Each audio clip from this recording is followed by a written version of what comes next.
Hello student, Hrithik ক্লাসরুমে তোমাদের সবাইকে স্বাগত। আজকে তোমাদেরকে দেখাবো তৃতীয় শ্রেণীর তৃতীয় কার্যক্রমিক মূল্যায়ন 2024 সালের রায়মার্টিন প্রশ্নবিচিত্রা থেকে পরিবেশ বিষয়ে মডেল কোশ্চেন নাম্বার 1 ও 2 নম্বর সেটটি। তাহলে চলো আর দেরি না করে এবার দেখে নিই।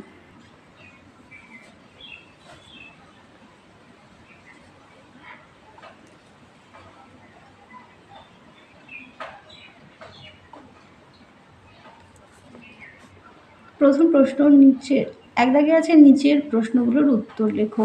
ক দাগে আছে মেঘ কাকে বলে? সূর্যের তাপে পুকুর, নদীর, হ্রদ ও সমুদ্রের জল বাষ্প হয়ে উপরে উঠে যায় এবং উপরে উঠে ঠান্ডা হয়ে সেটি জমে জলকণায় পরিণত হয় ও ধূলি কণাকে আশ্রয় করে মেঘে পরিণত হয়।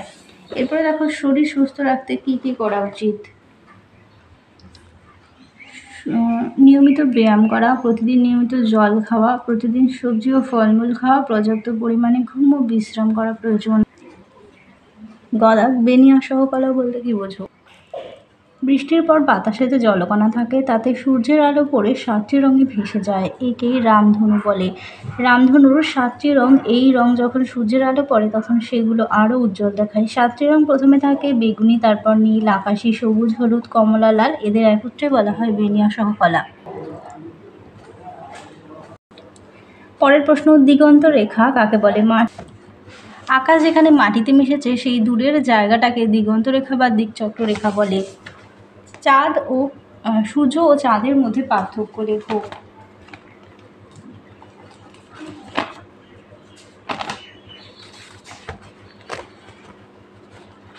সূর্যের নিজস্ব আলো আছে, চাঁদের নিজস্ব আলো নেই। সূর্য একটি নক্ষত্র, চাঁদ একটি উপগ্রহ। সূর্য চাঁদের তুলনায় 400 গুণ বড়। চাঁদ সূর্য থেকে ছোট। পরের প্রশ্ন দেখো, 2 দাগে বলেছে সঠিক উত্তরটির মাথায় টিক চিহ্ন দাও।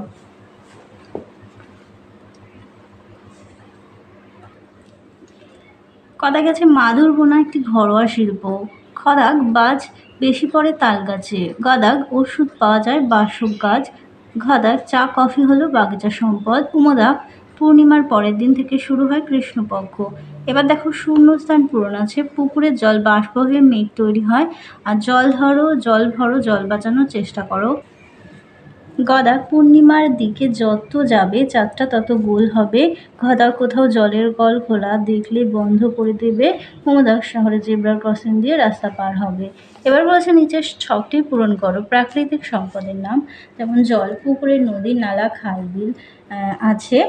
আর কি করলে তা নষ্ট হবে?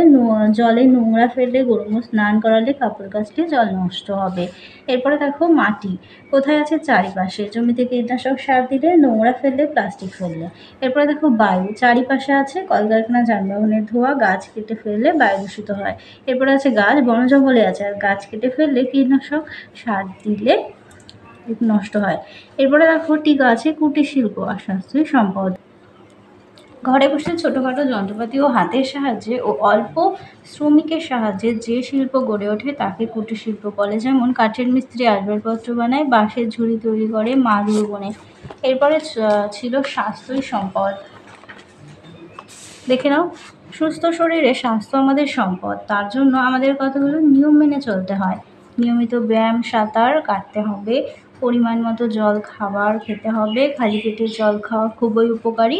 শরীর সুস্থ থাকলে সমস্ত কাজ করতে পারবো, খারাপ হলে কিছু কাজ করতে ভালো লাগবে না। পরেরটি দেখো, এখানে কিছু ছবি আঁকতে দিয়েছে যেটা তোমরা তোমাদের পাঠ্য বইয়ে পাবে।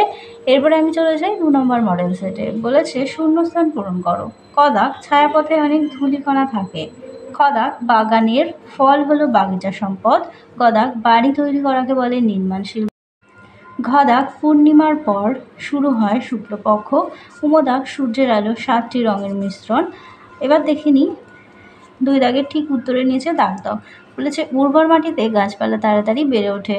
কলেরা একটি জলবাহিত রোগ। ধান পাট হলো কৃষিজ সম্পদ। মাদুর তৈরির কাঁচামাল হলো ঘাস। আর 15 দিন অন্তর অমাবস্যা হয়। এবার বলেছে ঠিক হলে সত্য আর ভুল হলে মিথ্যা লেখো। বাজ পড়ার সময় গাছের নিচে দাঁড়ানো উচিত, এটা ঠিক। হ্যাঁ, মাটির দূষণের ফলে শ্বাসকষ্ট হয়, ভুল। হেলমেট পরতে হয় না মোটর বাইক চালালে, এটাও ভুল। এরপরে বেমানান শব্দ খুঁজে বের করো। এখানে দেখো তুলসী, বাসক, জবা, কালমি, এখানে জবাটা বেমানান, মেঘ, বৃষ্টি, বাজ, কুয়াশাটা বেমানান। এরপরে চলে যাই 5 দাগে। 5 দাগে বলেছে একটি করে উদাহরণ দাও। বাগিচা সম্পদ, যেমন বাগিচা সম্পদ হলো চা, একটি করে বলেছে। আর আছে ক্ষুদ্র শিল্প, যেমন চক তৈরি। আর পুষ্টিকর খাদ্য, যেমন দুধ। এরপরে দেখো পূর্ণ বাক্যে উত্তর দাও। 3টি প্রাকৃতিক সম্পদের নাম লেখো। জল, মাটি, গাছ। তারপরে জেব্রা ক্রসিং কোথায় দেখতে পাওয়া যায়? শহরের রাস্তায়। কোন গাছে বেশি বাজ পড়ে? তাল, নারকেল। কোন দিন আকাশে চাঁদ ওঠে না? অমাবস্যায়। কোন আলো বিপদের সংকেত? লাল। উল কোথা থেকে পাওয়া যায়? ভেড়া। সূর্য থেকে আমরা কি কি পাই? তাপ, আলো। ব্ল্যাক পয়েন্ট দেখার সময় কি ব্যবহার করা উচিত? টেস্টার। আর কাগজ কি থেকে তৈরি করা হয়? বাঁশ থেকে। কত দিনে কয় পক্ষ হয়? 15 দিনে। এরপরে দেখো ক স্তম্ভের সঙ্গে খ স্তম্ভ মেলাও। ঝুড়ি তৈরি, ঘরোয়া শিল্প। চাঁদ, পৃথিবীর উপগ্রহ। সাঁতার কাটা, ব্যায়াম। বাতাসের ধুলো হবে শ্বাসকষ্ট। নাটকে অভিনয় করে, সেটা হবে শিল্পী। এরপরে দেখো টিকা আছে দিগন্ত রেখা, সিগন্যাল আর ভেষজ উদ্ভিদ দিয়ে। আকাশ যেখানে মাটিতে মিশেছে সেই দূরের জায়গাটাকে দিগন্ত রেখা বা দিকচক্র রেখা বলে। এই রেখার অপর নাম দিকচক্র রেখা। সিগন্যাল দিয়ে লিখবে। সিগন্যালে 3টে রঙের আলো থাকে, লাল, হলুদ আর সবুজ। লাল আলোর সংকেত হলো গাড়ি, যানবাহন থেমে যাওয়া। আর হলুদ হচ্ছে যানবাহন আসতে চলা। আর সবুজ হচ্ছে এগিয়ে যাওয়ার সংকেত। এবার দেখো ভেষজ উদ্ভিদ। ভেষজ উদ্ভিদ হচ্ছে এমন গাছ যা থেকে সাধারণত ওষুধ বা সুগন্ধের জন্য ব্যবহৃত হয়। ভেষজ উদ্ভিদ থেকে রান্নার জন্য মশলা তৈরি করা হয়। কখনো কখনো ধর্মীয় আচার অনুষ্ঠানেও লাগে, যেমন তুলসী, কালমেঘ, বাসক, নিম, থানকুনি। এরপরে দেখো গাছ লাগানো উচিত কেন? গাছ আমাদের অক্সিজেন দেয়। গাছ থেকে আমরা ফুল, ফল, কাঠ প্রভৃতি জিনিস পাই। তাই গাছ প্রচুর পরিমাণে লাগানো উচিত।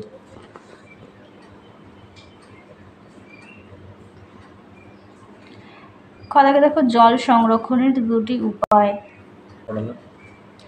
1 নম্বরে লিখবে যে বাড়ির ছাদে চৌবাচ্চা বানিয়ে জল ধরে রাখবো এবং প্রয়োজন ছাড়া জল অপচয় করব না। এইভাবেই সংরক্ষণ করা সম্ভব। এরপরে দেখো রামধনুর কটি রং? 7টি। বেগুনি, নীল, আকাশি, সবুজ, হলুদ, কমলা, লাল। মেঘ কীভাবে তৈরি হয়? সূর্যের তাপে পুকুরে, নদী, হ্রদ ও সমুদ্রে জল বাষ্প হয়ে উপরে উঠে যায় এবং উপরে উঠে ঠান্ডা হয়ে সেটি জমে জলকণায় পরিণত হয় ও ধূলিকণাকে আশ্রয় করে মেঘে পরিণত হয়। এরপরে দেখো ক স্তম্ভের সঙ্গে খ স্তম্ভ মেলাও। বলেছে রাস্তা পারাপারের সময় কোন কাজ করবে, মানে কিভাবে করবে? চারিদিকে দেখে পার হতে হবে। খাবার সময় কথা বলা যাবে না। আর ছেঁড়া বিদ্যুতের তার পড়ে থাকলে বিদ্যুৎ পরিষেবা কেন্দ্রে জানাতে হবে। তাহলে চলো 1 আর 2 নম্বর মডেল সেটটি সমাধান করে দিলাম। ভিডিওটা ভালো লাগলে অবশ্যই লাইক করো। আবারও পরবর্তী সেট নিয়ে খুব তাড়াতাড়ি দেখাচ্ছি।